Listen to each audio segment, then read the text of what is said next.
Live from New Delhi, you're watching DD India News Hour, India's voice to the world. My name is Mark Lin. Namaskar. Coming up in the next hour, Prime Minister Narendra Modi welcomes the Gaza plan as a viable pathway to long-term and sustainable peace.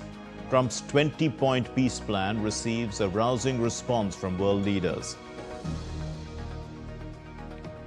In the United States, Democrats clash over funding as the government shutdown deadline approaches.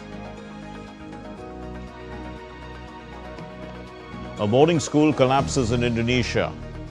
Rescuers are running oxygen and water to those who are trapped. India take on Sri Lanka in the Women's World Cup at the Prasar Cricket Stadium in Guwahati.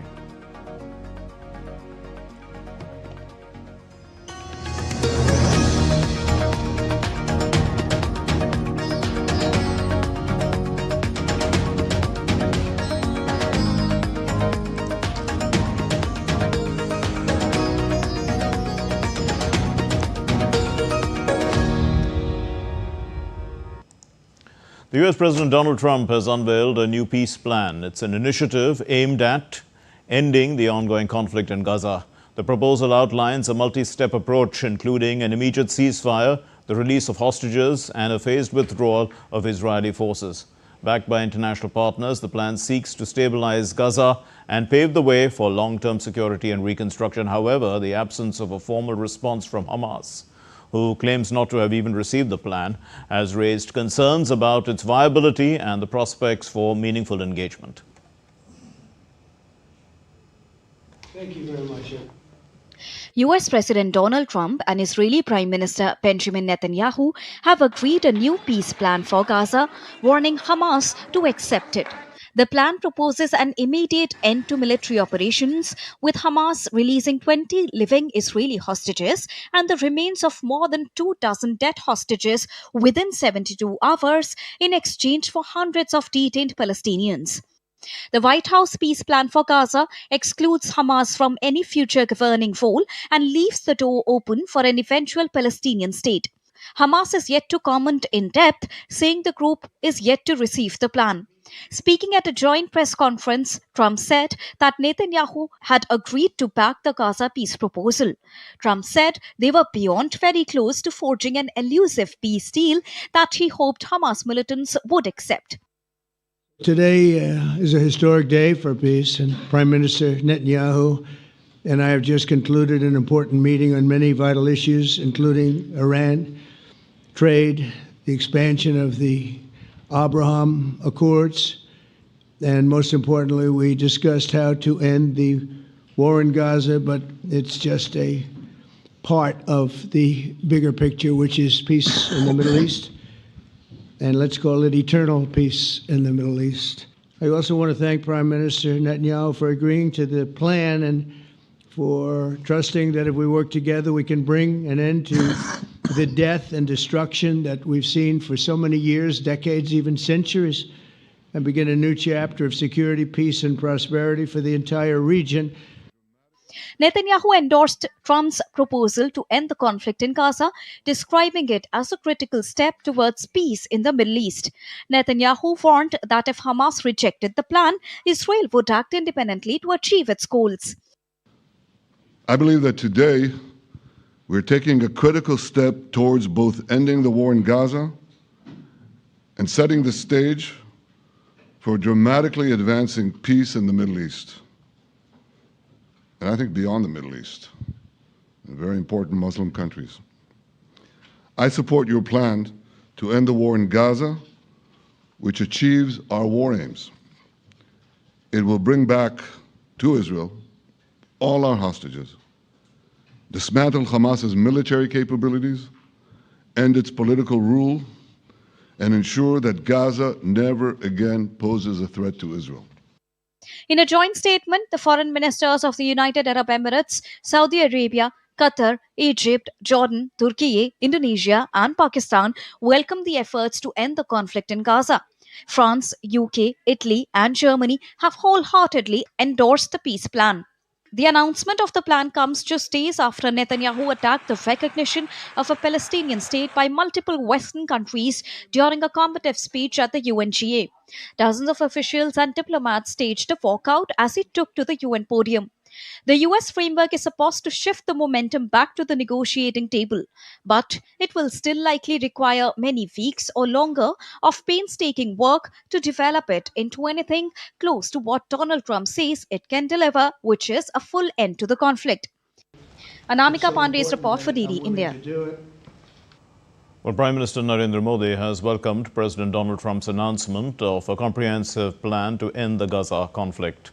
On the microblogging site X, the Prime Minister said, and I quote, "It provides a viable pathway to long-term and sustainable peace, security and development for the Palestinian and Israeli people, as also for the larger West Asian region.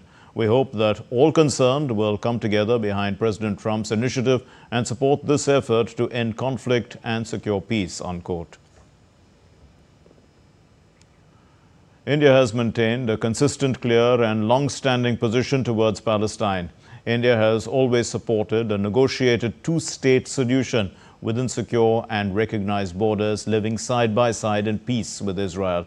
According to the official sources, India was one of the first non-Arab countries to recognize the PLO as the sole and legitimate representative of the people of Palestine, becoming one of the first countries to recognize the state of Palestine as well.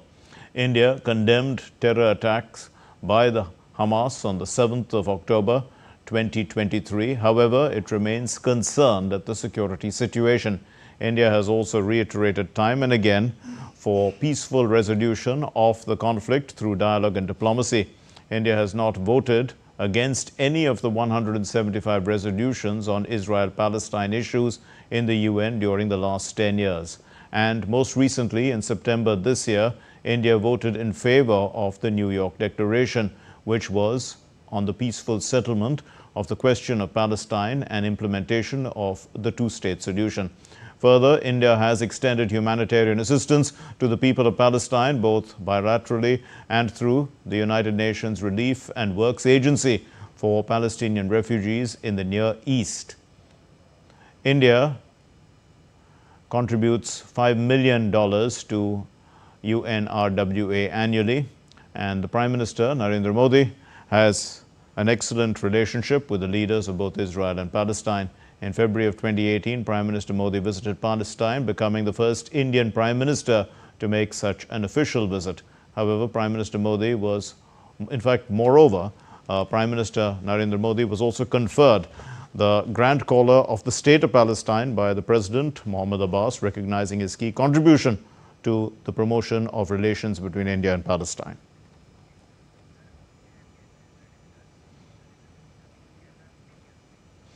And let's break the story down. We have with us Atul Aneja, Foreign Affairs expert, and DD India correspondent Akshay Dongre, who's following the story closely. Akshay, you know, what's the update on Hamas' reading of the peace plan? They say that they haven't even received it. Well, that's what the official statement of Hamas has said, that they haven't received this peace plan, the 20-point plan that plans and wishes to end the conflict as we know it that has been going on in the West Asian region. However, it may just be time that they are trying to buy to figure out the future course of action, because if the Arab nations agree to a peace plan in the West Asian region, that essentially leaves Hamas out of power and without any kind of backing, because some of the largest backers of Hamas have been Arab nations there as far as their fight against Israeli state is concerned. They have been supporting it directly or indirectly. So as far as this peace plan is concerned, Hamas is one of the most important parties, rather the primary parties of this entire conflict. And as of now, they remain defiant in sort of accepting the peace terms. That is what we are gauging so far, because they have said that they haven't received the peace plan, which is out in the open now, but they are expecting an official channel to reach out to them so that this peace plan can be shared. But it remains to be seen that whether Hamas will be agreeing to the kind of negotiations that went on to bring out these 20 points that point out to a final settlement of the conflict that has been going on for about 2 years, that has resulted in deaths of thousands of innocent Palestinians and Israelis as well. So the situation is as of now complicated when it comes to this peace plan. Though it's on paper, it looks good, it looks like that finally there will be some sort of settlement, but unless Hamas agrees to it, you can't be for sure, that whether Israel will also be accepting it if Hamas doesn't.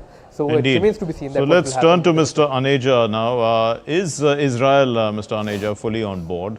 Netanyahu didn't take any questions, we saw, after the press conference. I mean, they made some statements and then he refused to take questions. So what do you think?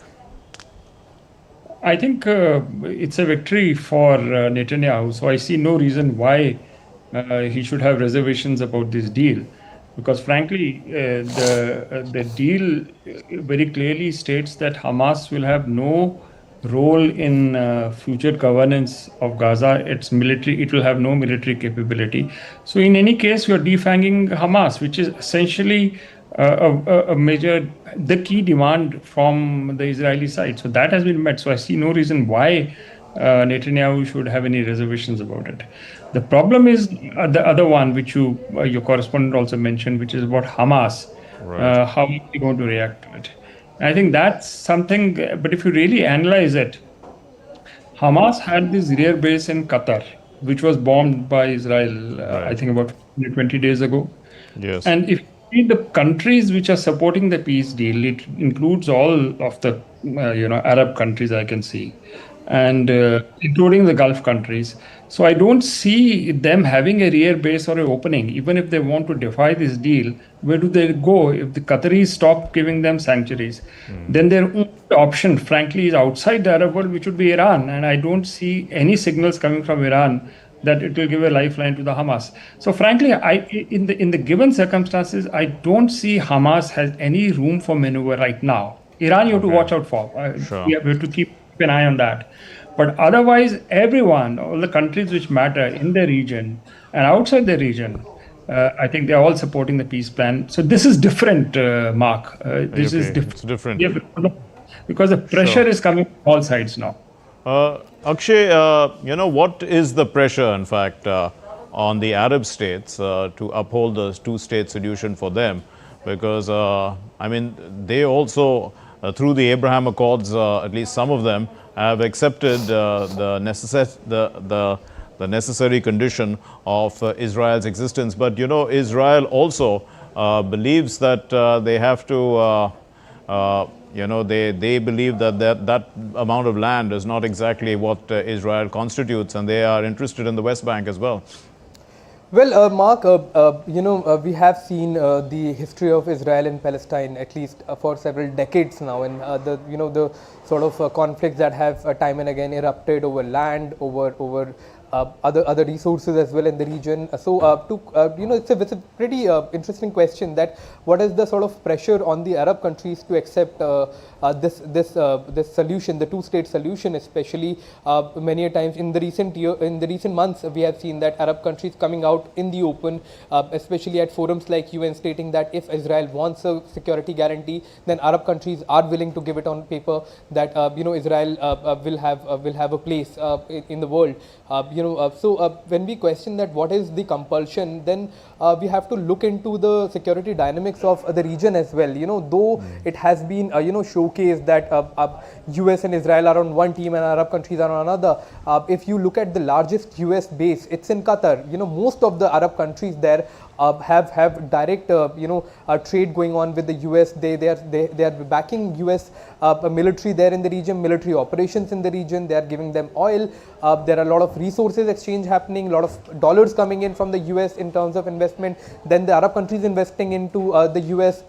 So if you look at the Arab nations, more than Palestine, they would like to foster closer relations with the US for their own benefits, for their own security reasons. And it seems that was the reason why Qatar was so rattled after it was attacked, because Qatar is the home to the largest US base in the region. It was attacked by Israel, so that has led to this entire realignment of countries coming closer together, Saudi Arabia and Pakistan finalizing a deal. So all that started after Arab countries were rattled because Israel attacked one of them. It has been hammering Palestine for now years, and people were just giving out statements, and they were going to forums and having multilateral meetings, but nobody was taking any action as such. But as soon as Qatar gets impacted, all hells break loose, and now what we are seeing is, pressure coming in from Arab countries as well on the US, and the US pressurizing Israel into making this entire deal. So Arab countries also want to foster closer ties with the US. They have a firm belief that if this goes through, and like many of the countries have said, especially many of the leaders have said that if Trump gets a peace deal through in this region, Akshay, you see the US as the stabilizing force, but Mr. Aneja, what happens then in the next 72 hours? Because this is the deadline actually for Hamas, 72 hours, and after that maybe Israel is going to go back to trying to eliminate them in their concept, and everything goes back to square one. Yeah, I think you are right that in case Hamas doesn't fall in line in the next 72 hours, they might actually, because of the pressure is intense, but let's assume that they don't. Then I think we are getting back not exactly to square one. There's another cycle which begins, further hammering of Hamas in its layers. I think that's going to continue from the Israeli side. And what Israel would want is that enough pressure is then mounted on Hamas that they come on board. But then, that means a delay of a few months at least. I don't think that this framework is completely out of the window, but its relevance may come in only after Hamas is further weakened. In case in response to your question, it does not respond positively to the 72 hours deadline. Also, Mr. Aneja, India's support for the peace plan, what element of this plan, can bring about lasting peace, as we are hoping, and that's what Prime Minister also hopes, that, this is going to bring about lasting peace? See, ultimately, the formula for lasting peace is the implementation of the two-state solution. So, which means the independent Palestinians. See, what happened in the UN General Assembly, Mark, is that this walkouts which took place, number of countries in Europe recognize Israel, it has put pressure for a deal. The two-state solution has greater salience today than it had a fortnight ago. So I think that is going to, and that's something which Israel has to agree. You did mention that there are elements in Israel which are talking about a greater Israel, spread beyond the Palestinian territories, etc. I think those dreams are empty dreams that the Israelis have to compromise on. But I think two-state solution from India's perspective is the one which is necessary. But two-state solution has a caveat now. It is essentially two-state solution minus Hamas, essentially. Military, in fact. So that's a different formula. I think that's something which can be looked at and discussed in detail. But there is one critical element. Frankly, no Hamas. Indeed. Akshay, so it's a two-state solution without Hamas, but it's also without the Palestinian Authority, as far as there is a new board which is going to be headed by the US president. And he says that, people like Tony Blair and all want to be on it. So how do you look at this? Is this actually acceptable? Some body which is basically transitional, but it has neither stake in either side. Well, I don't think so. It's going to be a permanent solution for the problem that we are seeing, because the question has also been about autonomy of the Palestinian people. Second thing is, US President Donald Trump is in office for the next 3 years.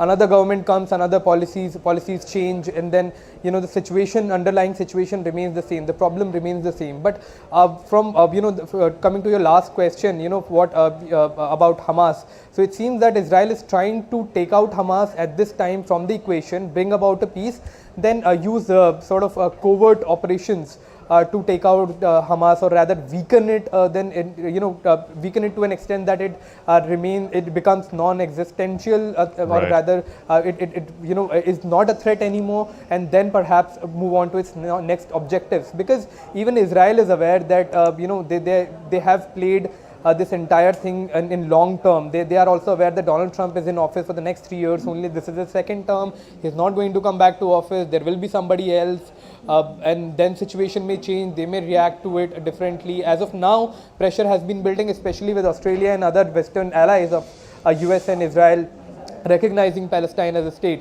So the pressure had been mounting, so it was in benefit of Israel as well to come to a halt. But whether this kind of a body that will govern the people of Palestine, which is not from Palestinian people, their autonomy is not there, their underlying cause will always remain the same, and will create a further vacuum for these conflicts to again A final question to you, Mr. Aneja, about the safety or the security of the Jewish people, actually, because I mean, at the end of the day, the Jews are the ones who are afraid of whatever happens to them in the neighborhood. They are surrounded by states that are supposedly consider themselves enemies to Israel. So the safety of the Jewish individual is at stake here. I think that's very clear with this deal, because who's threatening the Jews essentially? It is, we had the October 7th attacks. It was the Jews targeted by the Hamas. So if you defang Hamas, then your security threat to that extent is removed. But my problem now is, we're just discussing the two-state solution. Two-state solution, what will be the territorial alignments? Earlier it was West Bank and Gaza with East Jerusalem as the capital. Is that going to be the formula? I think that's something which will probably come in the way. Okay. Because now Israel says that the whole of Jerusalem is part of Israel, and it's not willing to accept two-state solution with East Jerusalem as the capital of the Palestinian state. So there are those next level questions which will come into play after this deal is implemented, and that will come down to what exactly constitutes two-state solution. We leave it there. Thank you very much, Mr. Atul Aneja, Foreign Affairs expert, and DD India correspondent Akshay Dongre, for helping us unpack this. Now, moving on to our next story, the federal shutdown looms in the US. This is after Donald Trump's talks with Democrats had failed to yield any breakthrough. This happened earlier in the day on Monday.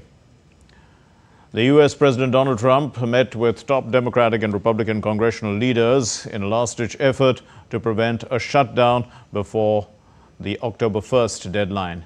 The two sides left no closer to resolving Democrats' demands to extend health care subsidies and reverse Medicaid funding cuts, including in Trump's signature tax legislation passed earlier this year. The Senate is expected to vote on the House-passed bill to extend government funding on Tuesday ahead of the 12:01 a.m. Wednesday deadline. This is to avert a shutdown. The bill would keep the government open for another 7 weeks while Congress finishes its annual spending bills. Despite the Republican majority in the Senate, the GOP leaders need at least 8 Democrats to vote for any funding measure to overcome procedural obstacles and opposition from at least one Republican senator, Rand Paul of Kentucky.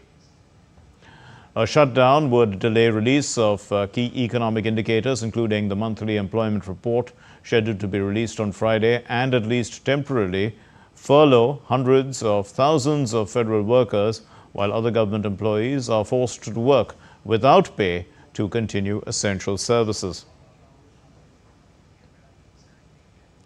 Vice President J.D. Vance, after a White House meeting with the congressional leadership on Monday, said that he thought the U.S. government would shut down due to lack of agreement between the Republicans and the Democrats. Well, first of all, we have to keep essential services functioning as well as possible if the Democrats shut down the government, and Russ has been tasked with making sure that's possible. We have disagreements about tax policy, but you don't shut that government down. We have disagreements about health care policy, but you don't shut the government down. You don't use your policy disagreements as leverage to not pay our troops, to not have essential services of government actually function. You don't say the fact that you disagree about a particular tax provision is an excuse for shutting down the people's government and all the essential services that come along with it. The House Minority Leader Hakeem Jeffries called the Republican proposals on health care a five-alarm fire, I beg your pardon. We are able to find a bipartisan path forward and reaching a spending agreement that actually keeps the government open, but meets the needs of the American people in terms of their health, their safety, and their economic well-being, related to lowering the high cost of living as opposed to allowing tens of millions of Americans to experience dramatically increased health care costs. What we will not do is support a partisan Republican spending bill that continues to gut the health care of the American people. This is a five-alarm fire in terms of the Republican-caused health care crisis. And that's why Democrats are determined to turn things around. U.S. President Donald Trump on Monday ordered significant new tariffs on wood and various wooden products, including lumber, timber, kitchen cabinets, and upholstered furniture. In a proclamation, Trump said that the United States would begin charging a 10% tariff on foreign softwood lumber and timber used in a wide variety of building materials. He also announced a 25% tariff on kitchen cabinets, vanities, and upholstered wooden furniture. The new rates are set to go into effect from October 14. The duties will increase on the 1st of January to 30% for upholstered wooden products and to 50% for kitchen cabinets and vanities imported from countries that failed to reach the agreement with the United States.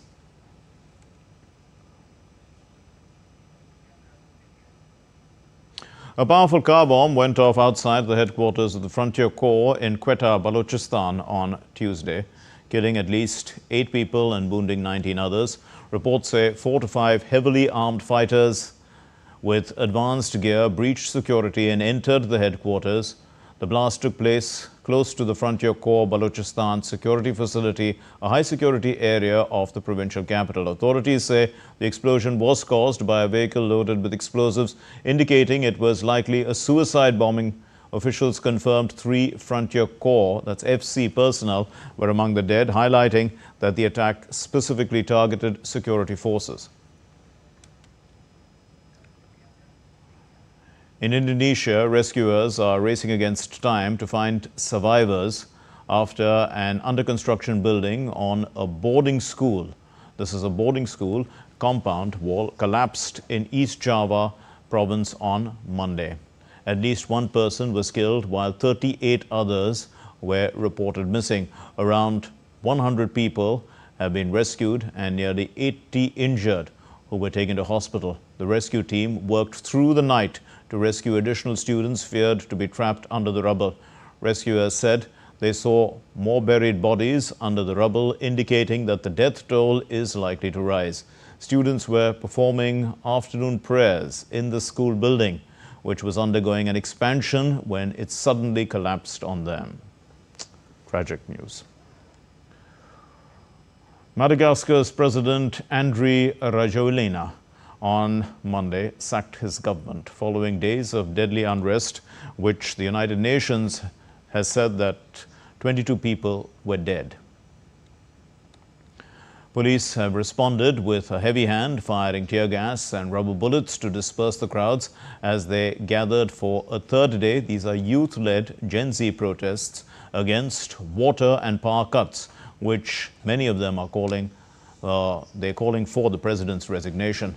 The 3-day demonstrations, inspired by Gen Z protests in Kenya and Nepal, represent the largest protests Madagascar has seen in years. In a television address, the President, Andry Rajoelina, said that he had decided to terminate the functions of the Prime Minister and the government, even though they are asking for his resignation.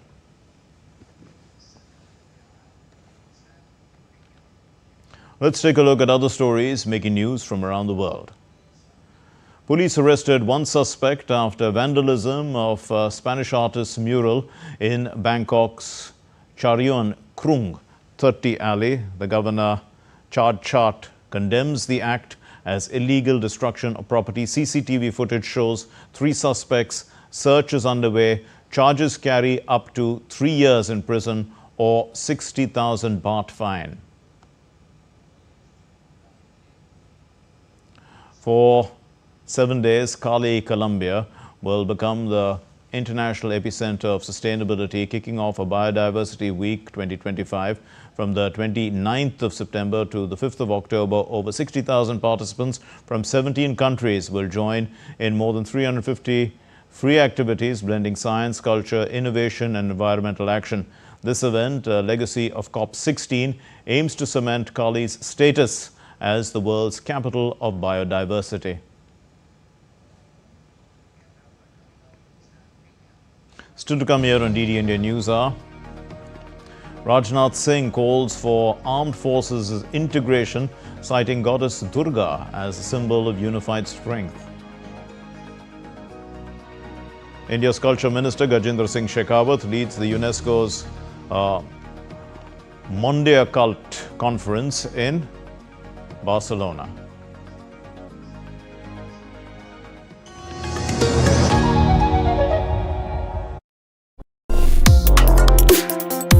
Complex issues, hidden agendas, twists and turns, strategic games. We think all dots are linked. We just need to connect them.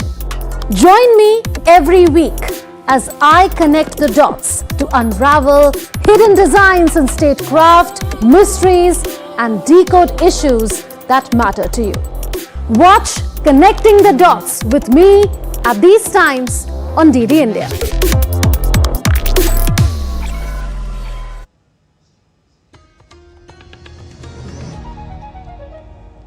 You're watching DD India News. I'm Mark Lynn. Here's a recap of the headlines. Prime Minister Narendra Modi welcomes the Gaza plan as a viable pathway to long-term and sustainable peace. Trump's 20-point peace plan receives a rousing response from world leaders.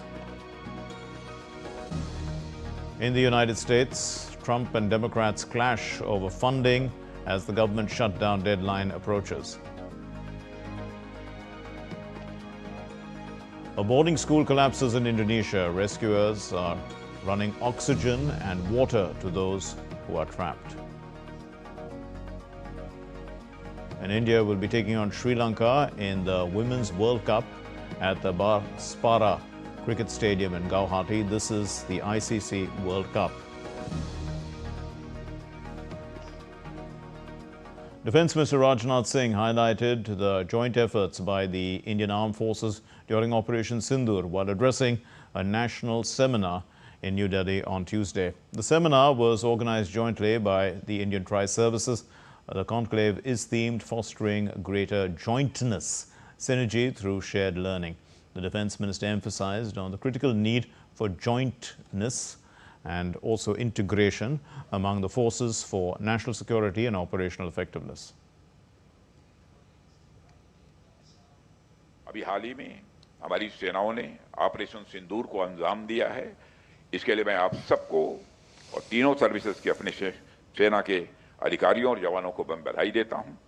और यह operation इस बात का प्रमाण है कि जब हमारी सेनाएं आपस में मिलकर काम करती हैं तो उनकी कंबाइंड स्ट्रेंथ कितनी बढ़ जाती है, यानी बड़ी से बड़ी चुनौती का भी मुकाबला करने में वह सक्षम हो जाती हैं और उस चुनौती पर विजय प्राप्त करती हैं। A seamless synergy between all the 3 services of India is the need of the hour. The defence experts feel that success of Operation Sindoor against Pakistan has paved the way for synchronization between the Army, Navy and the Air Force. DD India correspondent Vishal Barristow caught up with the retired Air Marshal G.S. Bedi at the National Seminar on Fostering Jointness, Synergy through Shared Learning. Let's listen. Fostering jointness, synergy through shared learning. Yes, we are here at the conclave and I have with me Air Marshal G.S. Bedi, who's retired from the Indian Air Force but has a lot of experience. Let's talk to him and find out. Sir, the demand of the day is that all the 3 services, they join together. Yeah, of course. That is the demand because that is the way forward and that is the future. That is how credible battles will be fought and won. So if we have to fight and win, I think synergy in interoperability and joint operations is the only way, and the seminar that we are here today is a testimony to the fact that we are thinking on those lines. You know, joint operations has been talked about since very long, but joint inspection is something that, you know, we are starting now, and I'm very happy to be here and participating in this seminar, because the inspections that we have, the forces have, are not typically inspections to find faults. They are capability building exercises. So if the synergy and jointness comes in inspection, which results in capability building, then I think we would have achieved a very, very great milestone. And India's Chief of Defence Staff, General Anil Chauhan, inaugurated the scientific session on the 100th Raising Day of Military Nursing Service in Delhi Cant on Tuesday. General Chauhan lauded the efforts of the Military Nursing Service, highlighting the harsh working conditions faced by the service personnel. Today, we celebrate not just your remarkable past, but also the vital contribution you continue to make in safeguarding health and morale of our armed forces. The world has been through a period of intense travails and tribulations during the COVID pandemic. In my view, biothreats, whether they are man-made, could be accidental, or they are natural, they are likely to increase in future. Post-Operation Sindoor, our Honorable Prime Minister has said that India will not be deterred by nuclear blackmail. While the possibility of use of nuclear weapons in our context is very, very low, but it would be prudent to take this into a security calculus. India's External Affairs Minister, Dr. S. Jaishankar, has concluded the high-level week of the 80th anniversary of the United Nations General Assembly in New York.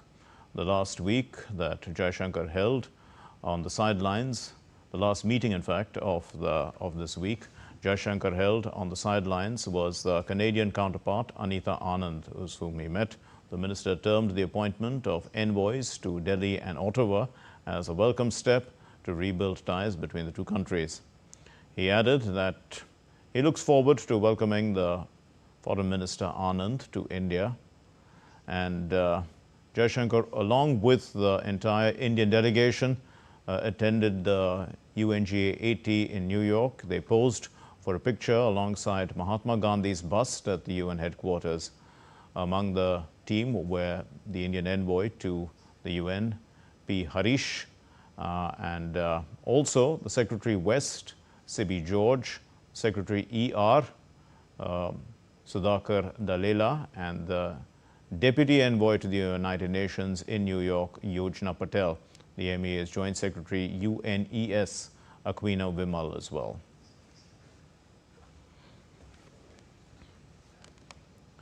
India's Union Minister for Culture, Gajendra Singh Shekhawat, took centre stage at UNESCO's Mondial Cult Conference. This is happening in Barcelona, where over 150 ministers of culture participate from all over the world. Earlier this year, India chaired the Asia-Pacific Regional Consultation, feeding regional priorities into Barcelona's negotiations. India is pushing for a standalone global goal for culture in the post-30 UN agenda. Mondial Cult is the world's biggest cultural policy conference. The 2025 edition brings together thousands of participants to set the global agenda for culture in the years ahead. The event highlighted cultural rights, the role of culture in peace and democracy, AI's impact on culture, education, and climate emergency. The Indian delegation put forth their agenda, highlighting collaboration on cultural heritage, digitalizing and advancing cooperation on heritage and the creative sectors. The day concluded with a final document rather than a new declaration that all attending ministers are expected to adopt. India and Spain have a wonderful tie-up relations, and that relations are so long, historical, and bilateral also. And this year, very significantly, the coming year, 2026, India and Spain are taking out as a dual year to promote culture, to strengthen culture, to strengthen tourism, to strengthen bilateral relations in all formats. India and Spain enjoys a very good trade relationship also, and I wish that after 2026, when we are celebrating dual year between both the countries, that is going to be very fruitful. Gajendra Singh Shekhawat held a string of bilateral meetings with his counterparts from many nations from across the globe, including Iran, Norway, Greece, Colombia, Japan, and Spain. I see for India and Spain, this visit is very important, for two reasons. First of all, Honorable Minister has come, for participation in a UNESCO-related conference, which is called as India Kul, which happens, every 4 years. And Honorable Minister is also going to have, two interventions. First is, cultural rights and also, economy of culture at the level of Honorable Prime Minister of India, His Excellency Shri Narendra Modi, and President of Government of Spain. It has been decided to celebrate the next year as India-Spain Year of Culture, Tourism and Artificial Intelligence. The conference aims to review progress and forge common policies that embed culture with sustainable development. The day's agenda underscored India's push to scale cultural exchanges, museum and heritage collaboration, with Barcelona providing the stage for refreshed partnerships between India and Europe, Africa and Latin America. Atman Sandhu's report for DD India, Barcelona. India's Weather Department has issued nationwide rain alerts, including a red alert for Kutch, Saurashtra, Mumbai and Pune districts in western India.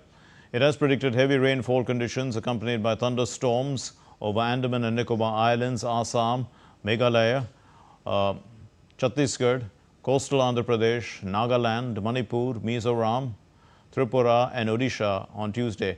The department has also predicted thunderstorms with lightning in the hilly states of Uttarakhand, also Himachal Pradesh and the Union Territory of Jammu and Kashmir. Meanwhile, the national capital also experienced heavy rains, and the weather agency has issued an orange alert for Delhi. The sudden heavy downpour caused waterlogging in several areas of Delhi, leading to traffic congestion and also disruption of the festival activities.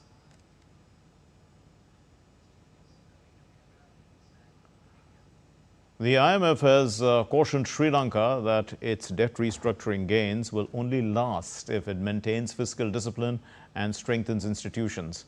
In a working paper, the fund advised Colombo to manage borrowing risks carefully, align new loans with program goals, and to improve debt management, noting that progress from the 2023 domestic debt operations and recent finance reforms laws. Well, the government data, it shows that budget deficit fell nearly 55% in early 2025, helped by higher tax revenues as well as the primary surplus. But the IMF has cautioned that these gains remain fragile, stressing the need for sustained discipline to keep debt sustainable as well as to avoid renewed risks. Let's take a look at other stories making news from around the country. And viewers, beware of deepfake videos circulating online in social media of Ladakh's DGP Dr. S.D. Singh making a false claim about Sonam Wangchuk's arrest. Claims he got arrested on the defense minister's orders without any evidence. The PIB has fact-checked the circulated video, and officials have also confirmed that the DGP had never made any such statement.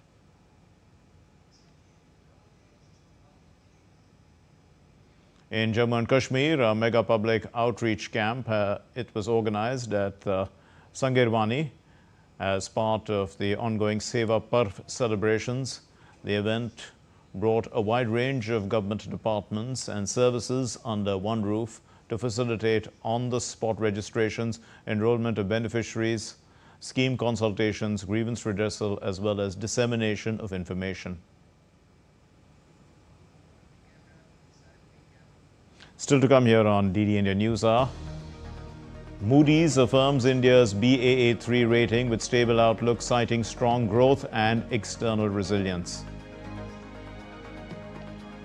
India's Aishwarya Pissai becomes the first Asian woman to clinch the class victory at the FIM Rally Raid Portugal.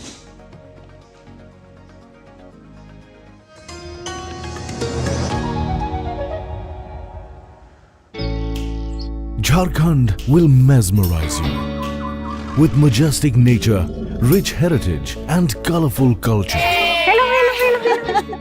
Johar. Johar. It fits perfectly. Thank you. Full workout ho gaya. Ready?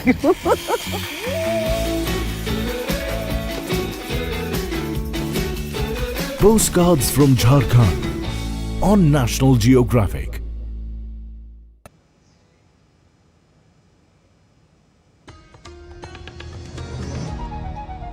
You're watching DD India News Hour. I'm Mark Lynn.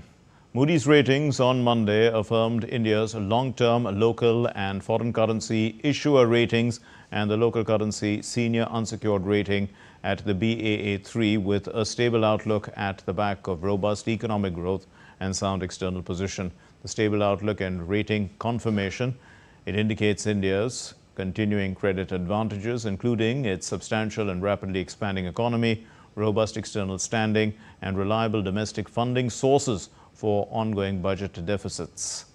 Moody's also maintained India's short-term local currency rating at P3.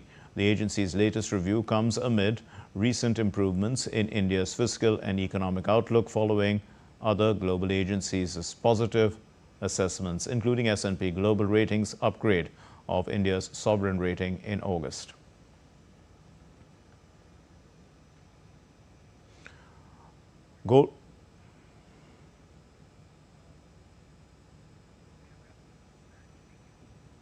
Gold prices have reached a record high. A potential U.S. government shutdown created this uncertainty for the Federal Reserve policy. And, well, the rally, it coincided with international spot prices crossing $3,800 an ounce for the first time. In India now, gold futures is trading at 1.14 lakh rupees per 10 grams in early trade, marking that this is the highest level to date. The market expects this rally to continue. Germany may be losing some of its shine for startup founders, according to a new study. But despite the challenges, Europe's largest economy is still seen as more attractive than the United States. Here's DW correspondent Chipunda Chimbule in Berlin joining us. Chipunda, what are the key takeaways?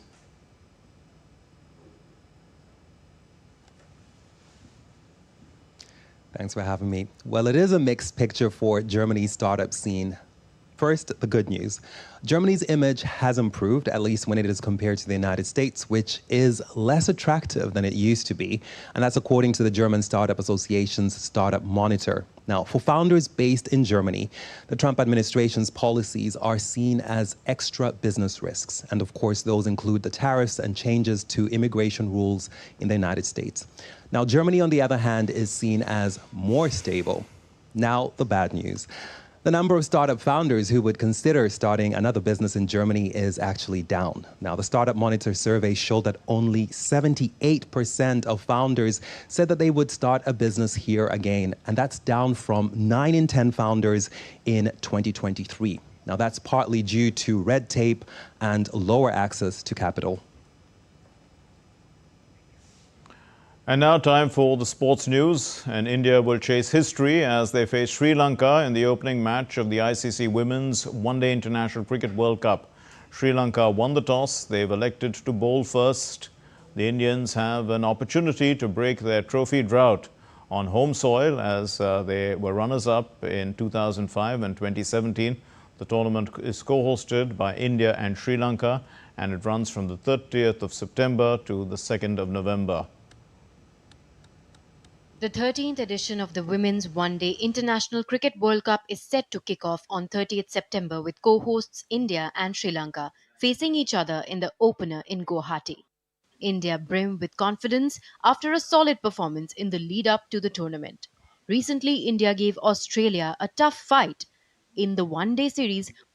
We have advantage of playing in home, but the amount of cricket we have played and the results we have got in last a couple of years, I think that shows we have a depth in our game, whether it's batting or bowling. We have improved a lot of areas, so I think chances are there, but I think tomorrow is our first game. Our main focus is on tomorrow's game and setting the tone for us. That is something we are really looking forward.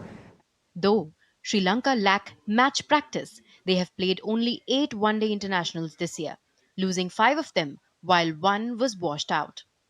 But they can bounce back on the subcontinental pitches.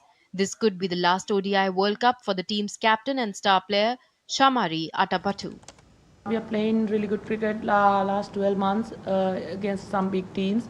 So yeah, India is like favorite in this World Cup definitely because India hosts the World Cup and they know the condition and the ground support, spectators, so everything with them. But my plan was I want to play our best cricket in front of everyone.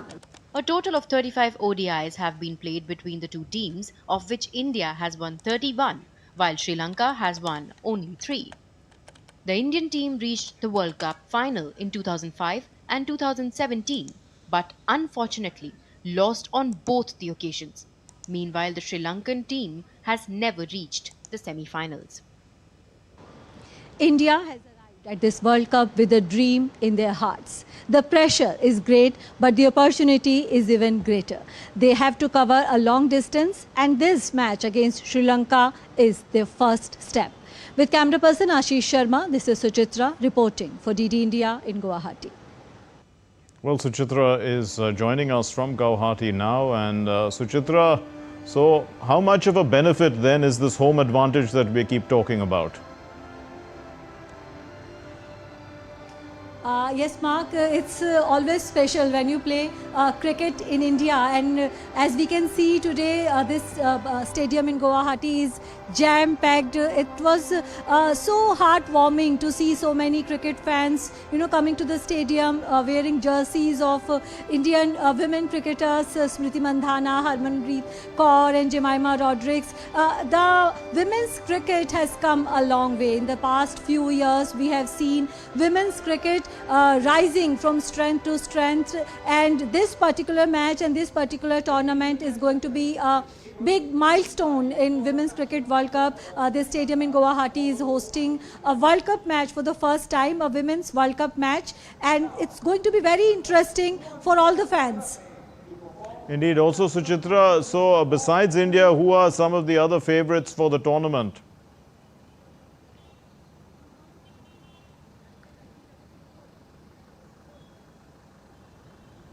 Did you hear me, Suchitra?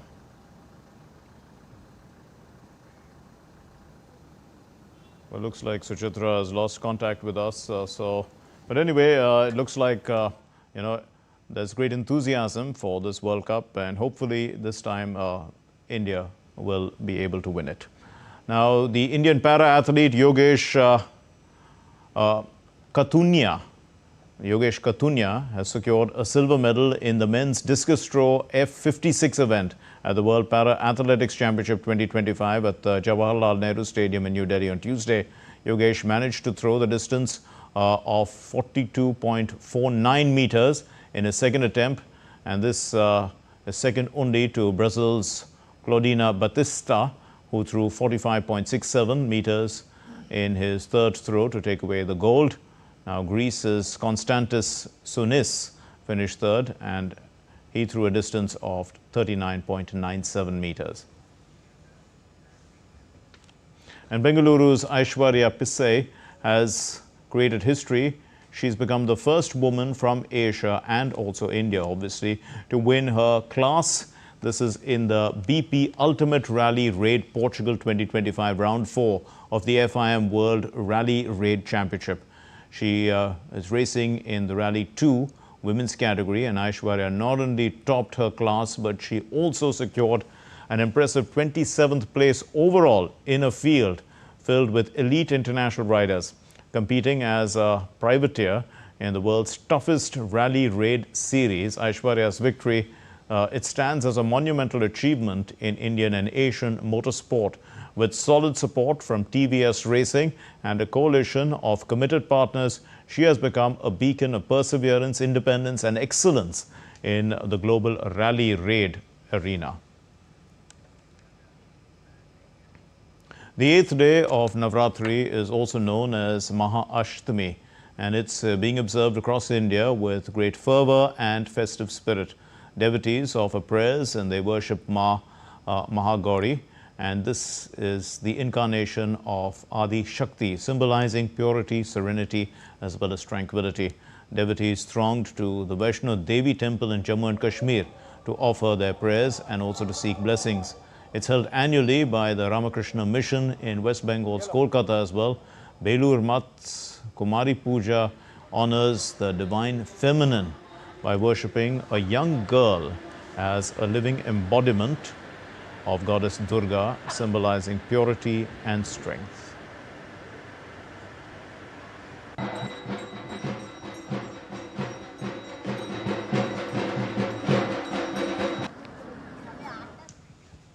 Well, that's all we have in this edition of DD India News Hour. Let's know your thoughts on the news of the day. For those of you on the go, get the latest news and updates from India and across the world on the DD India mobile app, available on Android and iOS platforms. Scan the QR code as well. You can download it now. Well, we'll be back with more news as it breaks here on DD India. I'm Mark Lynn. From all of us here in Delhi, thank you very much for watching DD India News Hour. Namaskar.